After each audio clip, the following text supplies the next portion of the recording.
Assalamualaikum. In today's video I am going to describe exercise 1.5 and solution. So let's start. So question number 1 is find the value of x in the proportion 2:50:8 proportion 8:x. इसमें आपने x की value find करनी है। तो इसको पहले तो आप लिख लेंगे सिंपली जैसे लिखा हुआ है क्वेश्चन। इसे प्रोपोर्शन कहते हैं, इक्वालिटी ऑफ 2:8:x। तो अब आपने क्या करना है कि लास्ट 2 को मल्टीप्लाई करना है और मिडल 2 को मल्टीप्लाई करते हैं। इनको हम कहते हैं मीन, और जो लास्ट वाली हैं उनको हम कहते हैं एक्सट्रीम्स। तो इसका फॉर्मूला क्या होता है? Product of mean, product means multiplication, equal to product of extremes. Means कि आपने मीन्स जो है मिडल वाले दो उनको मल्टीप्लाई करना है और जो एंड वाले दो हैं उनको मल्टीप्लाई कर देना है। तो प्रोडक्ट ऑफ मीन्स में क्या आएगा? 50 मल्टीप्लाई 8, और प्रोडक्ट ऑफ एक्सट्रीम्स में क्या आएगा? 20 मल्टीप्लाई बाय एक्स। मल्टीप्लाई और एक्स में आपने डिफरेंस रखना है, सेम नहीं करना है। 8 5 टाइम्स 40 400 हो जाएगा और 20 एक्स आ जाएगा। अब आपने क्योंकि एक्स की वैल्यू फाइंड करनी है तो 20 और एक्स आपस में मल्टीप्लाई हो रहे हैं, 20 वहाँ जाके डिवाइड हो जाएगा। सो 400 डिवाइडेड बाय 20, ये एक्स के इक्वल आ जाएगा। सो यहाँ पे एक्स का आंसर क्या आ जाएगा? 20। और इसमें ये चीज़ आपने देखनी है कि जो एक्स है उसको लेफ़्ट साइड पे होना चाहिए, इस साइड पे। आप इसको इस साइड पे नहीं लिख सकते। मीन्स अगर आप एक्स इस तरफ रखते हैं, एक्स इक्वल 20 इस तरफ नहीं लिख सकते। तो एक्स को आपने हमेशा लेफ़्ट साइड पे रखना है। Question number 2, before starting question number 2 आपको ये पता होना चाहिए कि what is direct and inverse proportion. Direct और इनवर्स प्रोपोर्शन में ये होता है कि एक चीज़ अगर बढ़े तो दूसरी चीज़ भी अगर बढ़ेगी तो उसे डायरेक्ट प्रोपोर्शन कहेंगे, और अगर एक चीज़ बढ़ रही है दूसरी चीज़ कम होगी उसे इनवर्स प्रोपोर्शन कहा जाएगा। फॉर एग्जांपल इस एग्जांपल डेली लाइफ प्रॉब्लम में से ये ले सकते हैं, जैसे जैसे आपकी एज बढ़ रही है आपके जो ज़िंदगी के ईयर्स हैं वो कम हो रहे हैं।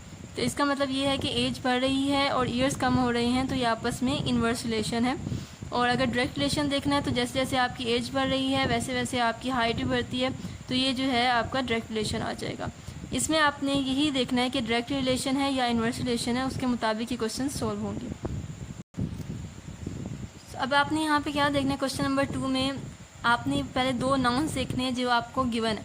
यहाँ पे एक तो आपको 15 सूट्स हैं और रुपीज़ है। आपने ये देखना है कि आपको 2 गिवन क्या चीज़ें हैं। तो पहले लिखेंगे यहाँ पे सूट्स और दरम्यान में रेशो डालेंगे और यहाँ पे रुपीज़ लिख लेंगे। मीन्स जो गिवन है उसको आपने इस तरह से पहले लिख लेना है। अब सूट्स कितने हैं? 15, और 15 सूट्स की प्राइस कितनी है? 6750। इसका यूनिट्स डालने की ज़रूरत नहीं है। How many suits, how many suits का मतलब है कि आपने सूट्स फाइंड करने हैं, जहाँ जो चीज़ आपने फाइंड करनी है जगह एक्स लगा देना है। और अमाउंट कितनी है? 4050। अब जो मेन चीज़ यहाँ पे इन क्वेश्चंस में आती है वो ये है कि आपने एरोज़ लगाने हैं। एरोज़ ही मेन चीज़ है, उसके बाद इसका सोल्यूशन बहुत ईजी है। तो सबसे पहले आपने एरोज़ सीखने हैं। ये बात हमेशा याद रखनी है कि जो एक्स वाली साइड होगी उसका एरो आपने हमेशा अपवर्ड रखना है, ये हमेशा अपवर्ड आएगा। इसके मुताबिक आपने दूसरी वैल्यू देखनी है। अब अगर सूट्स आप ज़्यादा लेंगे तो उसके रुपीज़ ज़्यादा होंगे या कम होंगे, या अब आपने खुद से लॉजिकली अपने माइंड में सोचना है कि अगर आप ज़्यादा सूट्स लें तो ऑब्वियसली उसके पैसे भी ज़्यादा लगते हैं, तो ये एरो भी ऊपर चला जाएगा। अगर कोई चीज़ ज़्यादा हो रही है तो आपने एरो ऊपर की तरफ लगाना है, अगर कोई चीज़ कम हो रही है तो एरो डाउनवर्ड लगाना है, नीचे की तरफ लगाना है। ये चीज़ बिल्कुल भी नहीं देखनी कि ये कम है ये ज़्यादा है, ऐसा कुछ भी नहीं। आपने नंबर्स नहीं देखने, आपने ये देखना है कि सूट्स और रुपीज़ में आपस में क्या रिलेशन है, उस हिसाब से एरो लगाना है। ओके, अब इसका जो सेकेंड स्टेप है वो है इसका सोल्यूशन। इसको लिखना कैसे है? जो एक्स वाली साइड होगी उसको आपने यहाँ पे लिखना है, और जो टेल होगी इसकी, अब देखेंगे इस जो एरो है इसकी 2 पार्ट्स हैं, एक इसकी टेल है और एक इसका हेड है। तो जहाँ पे इसकी टेल होगी वो वाला साइड ऊपर आएगी और हेड नीचे की तरफ आएगा। मतलब कि जो एरो का ऊपर वाली साइड है उस पर जो नंबर होगा वो नीचे की तरफ आएगा, और जो एरो की नीचे वाली साइड है वो ऊपर आएगा। इज़ इक्वल्स टू यहाँ भी जो नीचे वाली साइड है वो ऊपर आएगी, और जो इसका हेड वाली साइड है वो उसका नंबर नीचे आ जाएगा। अब क्योंकि आपने x की वैल्यू फाइंड करनी है तो ये जो 15 है सिंपली वहाँ जाके क्रॉस मल्टीप्लाई होगा तो ये वहाँ चला जाएगा और मल्टीप्लाई हो जाएगा। 4050 मल्टीप्लाई 15 डिवाइडेड बाय 6750। इसको आपने सिंपली कैलकुलेटर पे कैलकुलेट करेंगे तो x का आंसर आ जाएगा। सो आफ्टर कैलकुलेशन इसका आंसर आ जाएगा 9।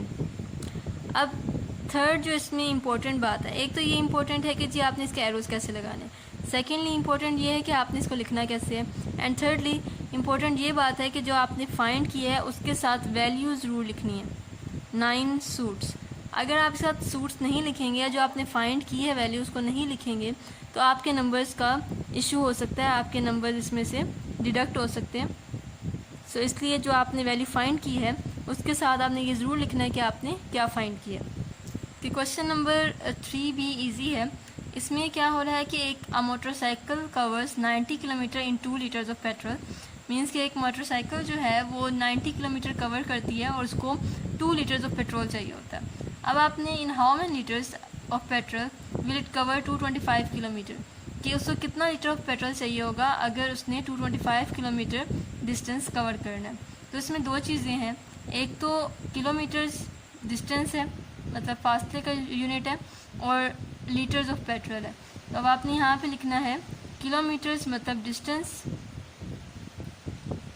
रेशो पेट्रोल, कि इतने डिस्टेंस पे कितना पेट्रोल लगेगा। अब डिस्टेंस पहले कितना है 90 किलोमीटर, और इसके लिए लीटर्स पेट्रोल कितना लग रहा है 2 लीटर लग रहा है। In how many litres of petrol, अब पेट्रोल क्योंकि आपने फाइंड करना है तो यहाँ पे एक्स आ जाएगा, और कवर कितना कर रहा है डिस्टेंस वो 225 किलोमीटर। यहाँ पे यूनिट लिखने की ज़रूरत नहीं है। अब यहाँ पे एक्स क्योंकि आपने हमेशा क्या करना है अपवर्ड एरो लगाना है एक्स का कभी भी डाउनवर्ड एरो नहीं लगाना, इसको हमेशा अपवर्ड लगाना है। और इसको अब अपवर्ड लगाना है क्या मतलब है, अपवर्ड लगाने का यह मतलब है कि पेट्रोल आप ज़्यादा यूज़ कर रहे हैं। अगर आप पेट्रोल ज़्यादा यूज़ कर रहे हैं इसका मतलब ये है कि डिस्टेंस आप कम कवर करेंगे या ज़्यादा कवर करेंगे। ऑब्वियसली अगर आपके पास पेट्रोल ज़्यादा है तो इसका मतलब है ये है कि आप डिस्टेंस ज़्यादा कवर कर सकते हैं, ज़्यादा दूर तक ज़्यादा फासला कवर कर सकते हैं। तो इसका मतलब ये है कि ये अपवर्ड जाएगा। अब सिंपली जैसे मैंने पहले भी कहा कि आपने वैल्यूज़ को चेक नहीं करना कि वैल्यूज़ कौन सी हैं। यहाँ 225 है, यहाँ 90 है। अक्सर ये गलती की जाती है कि ऊपर छोटा है नीचे बड़ा है तो इस तरफ एरो लगा दिया जाता है, ऐसा नहीं करना। आपने सिर्फ़ और सिर्फ वैल्यूज़ देखनी है। पेट्रोल है और डिस्टेंस है, इनके दरमियान में क्या रिलेशन है, आपने दरमियान की जो वैल्यूज़ हैं उनको नहीं देखना। तो अगर पेट्रोल ज़्यादा होगा तो उतना ही ज़्यादा डिस्टेंस कवर होगा। ऐसा कभी भी नहीं हो सकता कि आपके पास पेट्रोल ज़्यादा हो और डिस्टेंस आप कम कवर करें। जितना बार ज़्यादा पेट्रोल होगा उतना ही ज़्यादा आप डिस्टेंस कवर कर सकते हैं। अब आगे क्या स्टेप आता है, अब आपने इसको लिखना है। तो ये बात याद रखनी है कि चाहे एक्स यहाँ पे है चाहे एक्स यहाँ पे है, आपने इसे लेफ़्ट साइड पे ही लिखना है। x/2 is equal to 225/90 means जो आपका टेल है वो अपवर्ड आएगा और जो हेड है उसकी वैल्यू नीचे आएगी। ये बात याद रखनी है। यहाँ भी देखें टेल जो है वो अपवर्ड आई है और इसका हेड वाली साइड डाउनवर्ड आएगी। अब x is equal to 225 multiply by 2 and divided by 90। कोई वैल्यू नहीं छेड़नी, जस्ट आपने जो x के नीचे वैल्यू होगी उसको आपने दूसरी साइड पे ले जाना। देखिए जब आप इसे कैलकुलेटर से कैलकुलेट कर लेंगे तो इसका आंसर आ जाएगा 5। अब क्योंकि आपने पेट्रोल फाइंड किया है तो पेट्रोल की वैल्यू जो है वो लीटर्स में, क्वेश्चन में जो वैल्यू है, क्वेश्चन में जो यूनिट है वही लगाना है 5 लीटर्स। इसके साथ लीटर्स लिखना ज़रूरी है वरना आपका आंसर हाफ कंसिडर होगा जिसका आंसर आ जाएगा। Now in question number 4 there is a little different case. A certain journey by train takes 5 hours at the speed of 45 km per hour. What will be the speed of train to complete the same journey in 3 hours? इसका मतलब ये है कि एक train जो है वो 5 घंटे में एक डिस्टेंस है कवर करती है, तो उसकी स्पीड जो है 45 किलोमीटर पर आवर है। अब आपने उसकी स्पीड फाइंड करनी है और आपके पास जो उसका टाइम है वो 3 आवर्स है। तो पहले आपने क्या लिखना है, आपके पास एक तो टाइम है और दूसरी क्या चीज़ है, स्पीड। तो यहाँ पे लिखना है स्पीड रेशो टाइम। अब पहले उसकी स्पीड कितनी है 45 और वो टाइम कितना लगा रही है 5 आवर्स, मतलब कि 5 घंटे में वो एक जर्नी कंप्लीट कर रही है और उसकी स्पीड 45 किलोमीटर पर आ रहा है। अब what will be the speed, यहाँ पे ही आपने आगे बढ़ने से पहले आपने हाफ लाइन में ही क्या करना है, इसकी यहाँ पे x लगा देना है। What will be the speed, और सेकंड वैल्यू क्या है 3 आवर्स, तो टाइम के नीचे क्या आ जाएगा 3। अब जो मेन चीज़ है कि आपने इसके एरोस लगाने हैं, तो एरोस में x वाली जो वैल्यू होगी उसका एरो हेड हमेशा अपर आएगा। अब आपने स्पीड के साथ टाइम को मेजर करना है कि स्पीड और टाइम का आपस में क्या रिलेशन बनेगा। अब आपने ये देखना है कि स्पीड अगर ज़्यादा हो रही है, फॉर एग्जांपल ट्रेन की है, कार की है, या किसी भी चीज़ की है, कि अगर स्पीड ज़्यादा हो रही है तो टाइम कम लगता है या ज़्यादा लगता है। फॉर एग्जांपल अगर आपने कहीं जाना है, अगर आप अपनी गाड़ी की स्पीड बढ़ा लें तो आपका टाइम ज़्यादा लगेगा या कम लगेगा, ऑब्वियसली टाइम जो है आपका कम लगता है। अगर स्पीड ज़्यादा बढ़ा दें आप गाड़ी की या किसी चीज़ की, तो आपको वहाँ पहुँचने में टाइम कम लगता है। अब ये देखें थोड़ा डिफरेंट केस है, इसमें आपको थोड़ा सा ज़्यादा समझ आएगा कि what are the main purpose of the question. So अब आपने इसे क्या लिखना है, x over 45 is equals to, अब यहाँ पे 5 ऊपर आएगा या 3 ऊपर आएगा। सबसे पहले हमें ये देखना है कि जो इसका टेल है वो अपर आएगी, तो 5 ओवर 3 आएगा, ये हेड वाली साइड नीचे आएगा 45 ओवर 3। अब यहाँ पे x इज इक्वल्स टू 45 वहाँ जाके मल्टीप्लाई हो जाएगा, सो 5 मल्टीप्लाई 45 ओवर 3। इसको कैलकुलेट करें, सो आफ्टर कैलकुलेशन इसका आंसर आएगा 75। अब क्योंकि x स्पीड थी और स्पीड का आपने यूनिट जो है कि क्वेश्चन से ही चेक करना है कि इसका स्पीड का यूनिट क्वेश्चन में क्या है, which is kilometre per hour, तो आपने इसके साथ भी वही यूनिट लगाना है जो कि क्वेश्चन में है, किलोमीटर पर आवर। ये इसका आंसर आ जाएगा।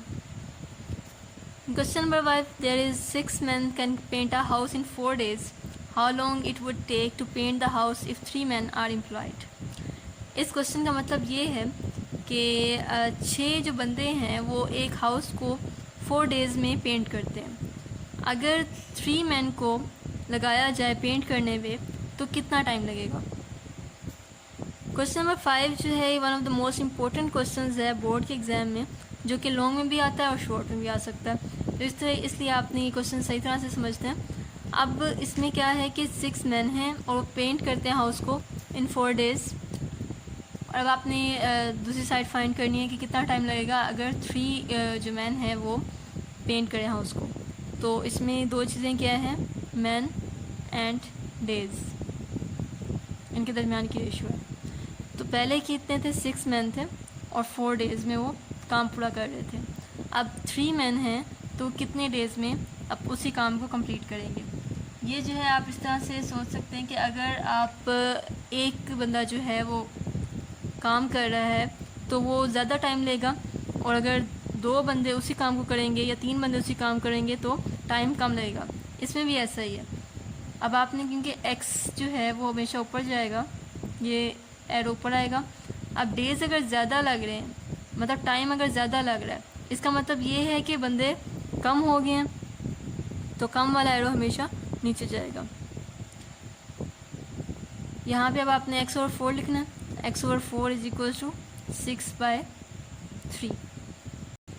और ये बात आपने आगे भी क्वेश्चन में याद रखनी है कि मैन और डेज़ में हमेशा ही उलट रिलेशन होता है, कि अगर डेज़ आप ऊपर जाएंगे तो मैन हमेशा नीचे आएंगे, अगर मैन ऊपर जाएंगे तो डेज़ नीचे आएंगे।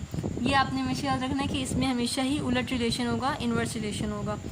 अब x इज़ इक्वल्स टू, ये 4 वहाँ जाके मल्टीप्लाई हो जाएगा, 6 × 4 डिवाइडेड बाय 3।